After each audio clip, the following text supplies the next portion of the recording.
자, 단순 simple random sampling. 자, 랜덤의 의미입니다. 랜덤의 의미가 여기 나오는 것처럼 아무렇게나 라는 의미가 절대 아니라는 거예요. 우리가 무작위로 추출한다라는 말은 내가 지나가다 마음에 드네? 너 샘플해. 너 샘플해. 이거는 무작위가 아니라는 말이에요. 랜덤의 의미가 아니라는 말입니다.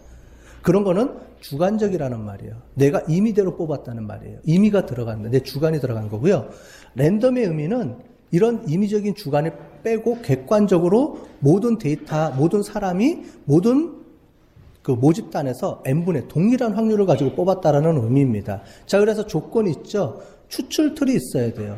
그래서 난수표를 이용해서 보통 샘플링 합니다. 난수표라는 거는 뭐냐면 그냥 돌려요. 번호를 무작위로 막 돌리는 겁니다. 그렇게 해서 뽑아내는 거예요. 로또에 번호 뽑는 것처럼 45개 중에 아무거나 올라올 수 있죠. 똑같이. 이제 그런 거를 우리가 나타내 주는 거예요. 자, 추출 틀이라는 게 있다. 자, 뭐냐면 현대카드 소지자 중에 1000명을 대상으로 한다라면 어떻게 돼요?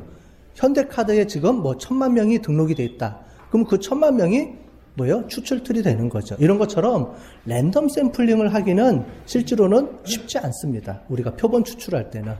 이렇게 딱 정해져 있을 때 그 중에서 랜덤 무작위로 1000만 명 중에 1000명 뽑기 이렇게 가는 거예요. 이제 컴퓨터로 막 돌려요. 난수표라든가 여러 가지 방법을 써서 랜덤하게 돌리는 방법들이 있습니다. 이런 방법들을 이용해서 돌리는 거예요. 자, 경영학부 학부생 중에 내가 샘플을 고른다. 그러면 우리 400명의 명단이 있겠죠? 그렇죠? 그 명단을 보고 김 씨는 얘를 뽑고 이런 게 아니에요. 그냥 숫자를 쫙 해서 임의로 하나 뽑아서 36번 뽑고 뽑아서 40번 뽑고 이렇게 뽑는 거를 이런 추출틀이라는 거는 그 대상의 명부가 있어야 된다는 의미고 그 명부를 뽑을 때 내가 내 의미대로 뽑는 게 아니고 무작위로 그 안에서 뽑아내는 거, 객관적으로 뽑아내는 이 방법들이 다 동시에 만족했을 때를 우리가 임의 추출, 랜덤 샘플링이라고 하는 겁니다. 실제로는 우리가 샘플링 구할 때 랜덤 샘플링 구하기가 제일 어려워요. 왜냐하면 추출틀을 알기가 어려운 경우가 많아요. 특정한 경우 외에는. 그래서 많이는 쓰이지 않는 방법이지만 가장 정확한 방법이고 우리가 가장 그래도 많이 쓰는 방법이에요. 대표적인 게 뭐라 그랬죠? 행운권 추첨이 대표적인 랜덤 샘플링입니다. 들어올 때 번호 집어넣고 그냥 흔들어서 뽑으면 되죠? 누구나 다 똑같은 확률이. 그거 가지고 내가 안 뽑혔다고 가서 싸우는 사람 없잖아요. 왜 내 번호 안 뽑아서? 이렇게 싸우는 사람 한 명도 없죠? 왜? 다 똑같은 조건 하에서 뽑힌 거니까. 자, 그렇게 보시면 되겠어요. 두 번째는 계통 추출법. 시스테매틱 샘플링인데 여기 보면은 나오죠? 여러분들 중고등학교 때 시간에 선생님이 야 오늘 며칠이야? 오늘 3일 2일이죠? 자, 2번, 12번, 22번, 32번. 그 다음에 2번, 여기네 2줄 다 차례대로.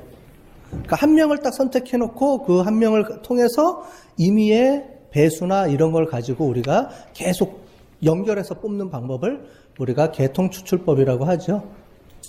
자, 이런 경우가 있어요. 예를 들어서 K 레스토랑 손님 만족도를 조사하기 위해서 10번째 손님, 20번째 손님, 30번째 손님을 무작위로 샘플을 하는 거죠. 자, 아침에 들어온 사람들만 10명 뽑아서 내가 만족도 조사한다. 그럼 점심, 저녁은 내가 만족도 조사가 어떻게 되는지 모르잖아요. 그죠? 그러니까 골고루 뽑기 위해서 특정한 거를 구간을 나눠가지고 10명, 20명 이렇게 뽑는 거를 계통 추출법이다 그러는 거고요. 아까 전에 선거 사전 출구조사할 때도 어떻게 하느냐? 지금 보는 것처럼 야 매번 20번째 사람들만 뽑는다. 30번째 사람들만 뽑는다. 이렇게 나가는 거죠. 많이 썼던 거죠? 그거를 우리가 통계학에서는 계통 추출법이다라는 용어를 쓴 겁니다. 선생님들이 많이 썼었잖아요. 많이 당해봤죠? 당번으로. 자, 그 다음에, 이게 그 다음에 제일 중요한 방법입니다. 층화, 스트레이트파이드라는 방법인데 뭐냐면, 아까 전에 사전 출구조사하고 이렇게 국회의원 선거할 때 이 방법을 뽑는 거예요. 사례가 나오죠? 자, 서울시장 후보를 뽑는데 선호도를 조사하기 위해서 1000명의 뽑을 추출합니다. 그럴 때 서울시 살아? 그래? 그럼 1000명 서울시 산다, 안 산다를 가지고 뽑는 게 아니고 뭐예요? 우리는 선거를 할 때 지역구라는 게 들어가죠. 그래서 강남에 사냐, 강북에 사느냐, 강남에 살아도 서초구에 사느냐, 강남구에 사느냐. 이거에 따라서 선호도를 틀려요, 사람들이. 근데 거기 인구 비례가 있을 거 아니에요. 서울이 1000만 명이 산다, 1500만 명이 산다. 그럼 그 중에 강남이 몇 명이냐? 그럼 우리가 1000명을 뽑는다. 그러면 강남에서는 그러면 15%가 있으니까 그럼 1000명 중에 150명 뽑고. 그죠? 강서구에서는 뭐 50명 뽑고, 동작구에서는 몇 명 뽑고, 이런 식으로 인구 비례해서 뽑는 거예요. 왜? 선거라는 거는 지역구에 따라서 특색이 반영되기 때문에 그런 것들에 바이어스가 걸리기 때문에 그런 것들을 내가 이미 사전에 쪼개서 그 인원수에 비례해서 뽑는 거예요. 이런 방법을 많이 쓰죠. 선거 때는. 그죠? 그 방법을 우리가 다른 말로는 층화, 스트레이트파이드, 층을 뒀다라는 거예요. 층. 몇 퍼센트, 몇 퍼센트 이렇게 층을 둬서 나눠서 구간을 나눠서 뽑는 방법이다. 라는 겁니다. 가장 우리가 많이 아는 방법인데 용어를 우리가 처음 아는 거겠죠. 지금까지 했던 것 중에 모르는 방법 있어요?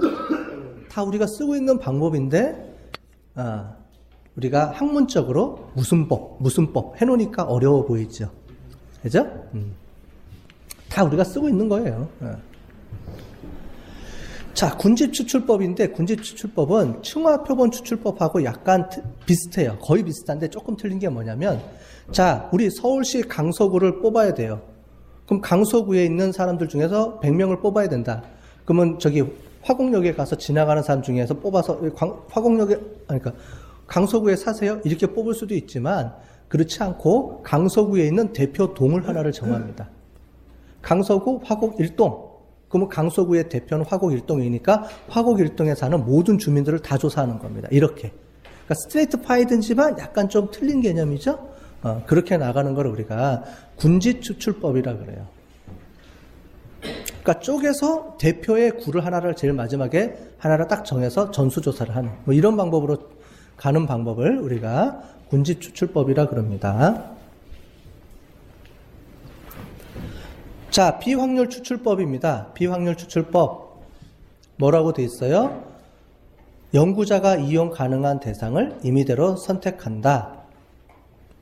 뒤에는 쿼터 샘플링인데 층화 샘플링을 그냥 내가 임의대로 정리하는 거를 쿼터 샘플링 이렇게 나눕니다. 어쨌든 전체적으로 보면 비확률 추출법은 딱 하나입니다. 내 마음대로 뽑고 싶다. 내 마음대로 뽑았다. 이 얘기를 하고 싶은 거예요.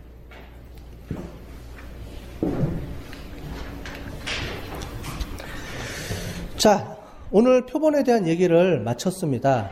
자, 전체적으로 오늘 내용에 대한 것들을, 표본조사에 대한 내용을 정리를 해보면은 이거예요. 자, 우리가 알고 싶어 하는 거는 뭐예요? 우리가 이제 통계 용어를 써봅시다. 첫 시간에는 통계 용어를 안 써서 진행했는데 지금부터는 통계적인 의미의 통계 용어를 써가면서 제가 해볼게요. 뭐라고 그러냐. 자, 통계학을 배우는 목적은 모집단의 모수를 우리가 알고 싶어 하는데, 추론하고 싶은데, 알고 싶어 하는데, 모집단의 모수를 우리가 조사하기는 어렵다. 따라서 우리는 샘플링을 이용해서 조사를 하는데, 샘플링을 하게 되면 모집단의 모수와 샘플링의 통계량 사이에는 오차가 존재한다. 이거를 샘플링 에러라고 한다. 그 샘플링 에러를 구하는 샘플링 에러 구간을 구하는 방법을 확률을 이용해서 우리가 그 샘플링 에러에 대한 구간을 구하는 거다. 자, 제가 지금 얘기하는 거 이해되셨어요? 익숙하긴 했었는데 갑자기 막상 들으니까 머릿속이 헷갈리죠? 전문 용어들이 막 지나가니까 머릿속이 혼란해지죠? 자, 국산말로 해봅시다. 순수하게 우리가 알 수 있는 언어로 다시 얘기해 봅시다. 우리가 영어 미드 보면은 막 영어로 얘기해요. 그러면은 뭐라 그래요? English? 이래요. 영어로 얘기하는데도. 그죠? 같은 영어로 얘기하는데 못 알아듣죠? 제가 한국말로 얘기해도 못 알아듣잖아. 그죠? 한국말이에요? 이렇게. 안 웃네, 오늘 분위기가. 더 해야 되나? 자, 한국말로 다시 해봅시다. 뭐냐면, 자, 우리가 알고 싶어 하는 거는 전체 집단의 진실된 하나의 값을 알고 싶습니다. 이해됐죠? 여기 모집단 30명의 키를 알고 싶습니다. 이게 전체 집단, 모집단의 하나의 진실된 값이에요. 난 그걸 알고 싶은 거예요. 자, 그런데 전체 집단을 조사할 수 있다 없다. 뭐 특정한 경우 외에는 거의 불가능하다라는 게 통계학의 가정입니다. 조사할 수도 있지만 거의 불가능하다. 그러면 무슨 방법을 취하느냐? 전체 집단에서 특정한 부분을 우리가 뽑는다. 이 뽑는 걸 우리가 뭐라고 부른다? 그 집단을 우리가 뭐라고 불러요? 한국말이라기보다는 한국말로 표본, 영어로는 샘플. 뽑는 방법을 샘플링. 이해되셨죠? 뽑는 집단을 우리가 샘플이라고 부르는 거죠. 표본이라고 부르고요. 뽑는 방법론을 뭐라 그래요? 샘플링 한다고 하죠. 표본 추출 방법. 그죠?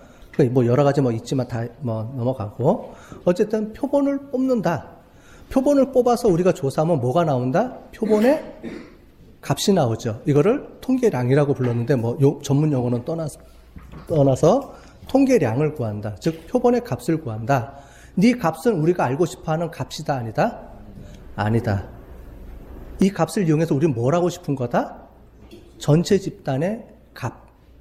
우리가 모수라고 부르는 전체 집단의 진짜 값을 우리가 알고 싶어하는 거다.